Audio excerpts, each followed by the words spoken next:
Привет!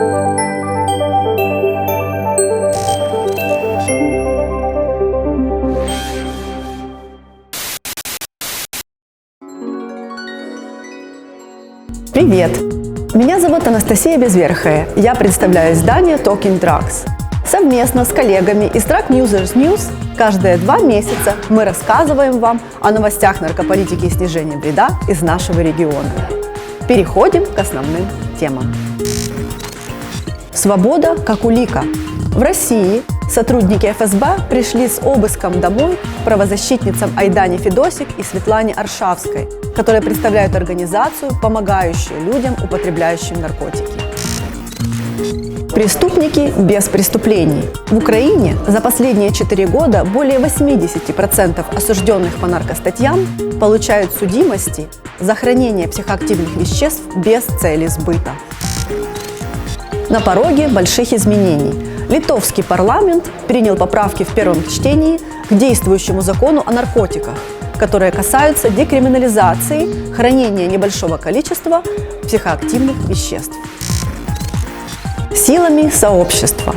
В Молдове сообщество людей, употребляющих наркотики, составили отчет, где проанализировали качество услуг снижения вреда в своей стране.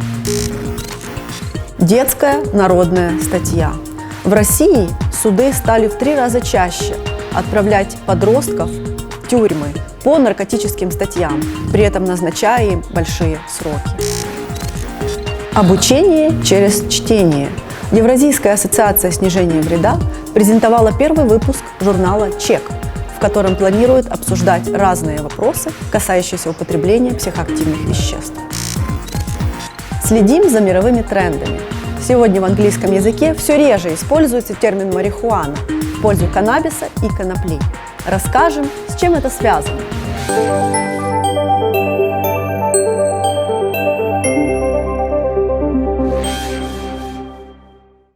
15 октября в Оренбурге, Россия, сотрудники ФСБ пришли домой к 2 правозащитницам, руководительнице организации «Право каждого» Айдане Федосик и ее коллеге Светлане Аршавской.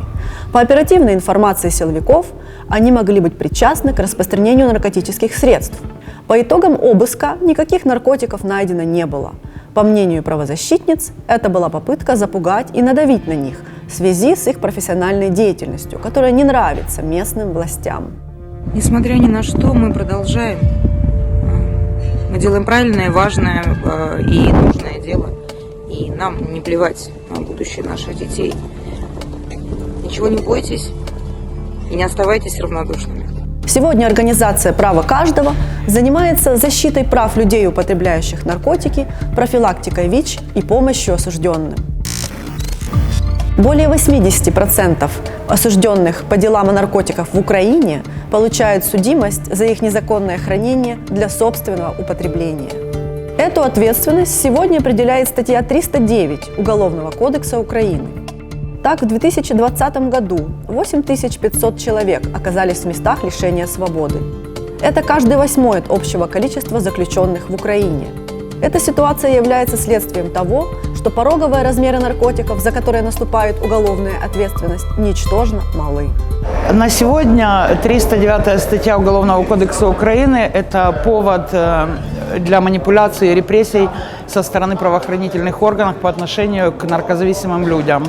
Также нужно изменить минимальные размеры, разрешаемые для собственного употребления для наркозависимых людей, которые регламентируются 188-м приказом Министерства здравоохранения Украины, для того, чтобы эти размеры соответствовали реальным.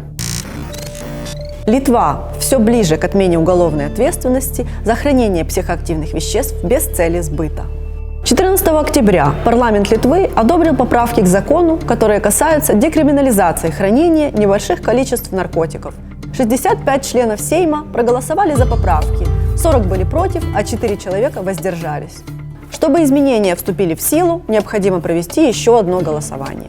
В 2020 году у нас началась новая инициатива в парламенте Литвы о декриминализации психоактивных веществ, всех психоактивных веществ в Литве. И вообще-то наши парламентарии, они организовали очень много разных встреч с экспертами, разные институции были подключены, международные конференции организованы, чтобы обучить и рассказать, что такое декриминализация, чем она отличается от легализации, потому что у нас очень много вот этих мифов и неправильной информации, что декриминализация и легализация это то же самое, что мы хотим легализовать все вещества. Но, к сожалению, выглядит, что наши парламентарии вообще-то не очень хотели услышать этот месседж, и они больше верят в то, что они где-то там прочитали, не знаю, 50 лет тому назад, какие-то мифы, какая-то странная информация. И потому вчера, когда у нас было голосование в литовском парламенте, к сожалению, закон по декриминализации не был принят. Это, конечно, к сожалению, но я думаю, что у нас еще есть время немножко поработать над этим законом. Конечно, опять это отберет очень много сил и у наших парламентариев, которые организуют эту всю инициативу, также от экспертных групп. Но я думаю, что мы немножко поработаем, и этот закон вернется в следующем году и, может, уже будет больше успешный. В Молдове на государственном уровне приняты стандарты предоставления услуг снижения вреда среди людей, употребляющих наркотики. Услуги финансируются как из средств международных доноров, так и из национальных и местных бюджетов. Чтобы понять, насколько эти стандарты соответствуют потребностям людей, употребляющих наркотики, общественная организация «Пульс» силами сообщества провела их оценку и выпустила отчет. Согласно этому исследованию, стандарты не соответствуют потребностям людей, употребляющих наркотики, и нуждаются в пересмотре. Наше исследование показало, что стандарты, которые сегодня есть по программам обмена шприцов, их необходимо пересмотреть. Первая причина – это то, что в стандартах не указан такой подход, как осуществление программ под руководством сообщества. Например, такой подход, как дроп-ин-центр.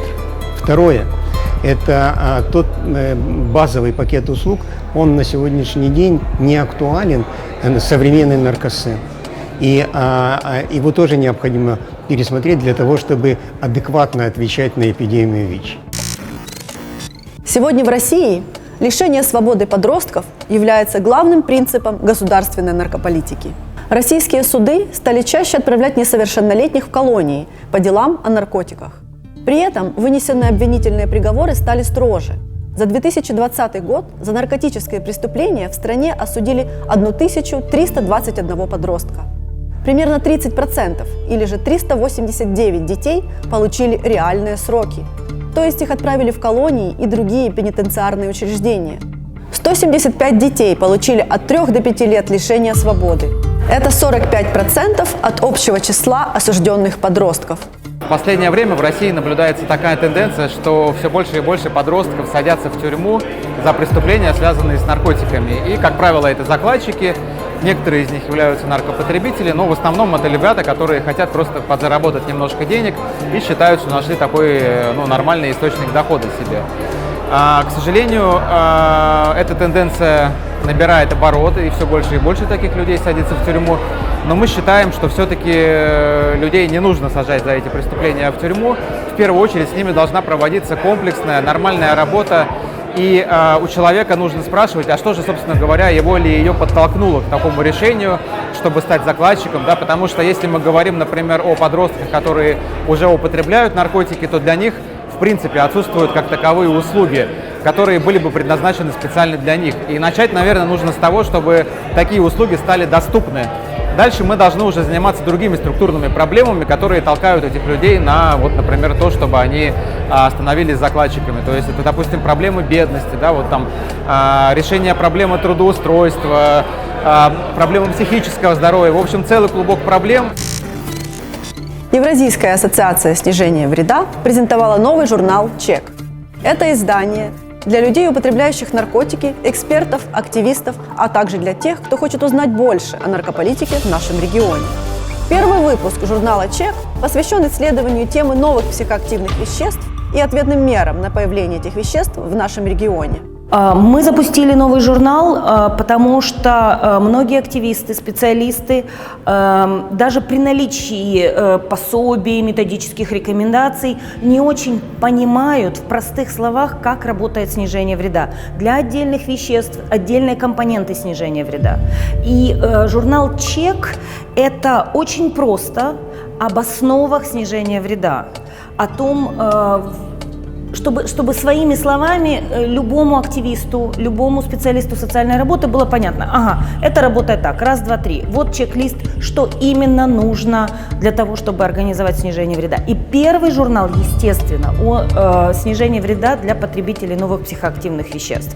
Потому что это горячая тема, потому что мы должны знать, что делать, как снижение вреда трансформируется для потребителей всех новых веществ, как мы это делаем теперь. Как правильно говорить, марихуана или каннабис? Этот вопрос подняли на своем сайте активисты из объединения Legalize Беларусь. Так, сегодня в английском языке снижается частота использования слова марихуана в пользу каннабиса и конопли. Это связано с тем, что история слова марихуана связана с расовыми, а также политическими и культурными притеснениями. На протяжении последних десятилетий в рамках войны с наркотиками антинаркотическая пропаганда специально использовала термин «марихуана», чтобы с ее помощью криминализировать и ограничивать в правах черное население США. На этом все. Подписывайтесь на нас и следите за новостями.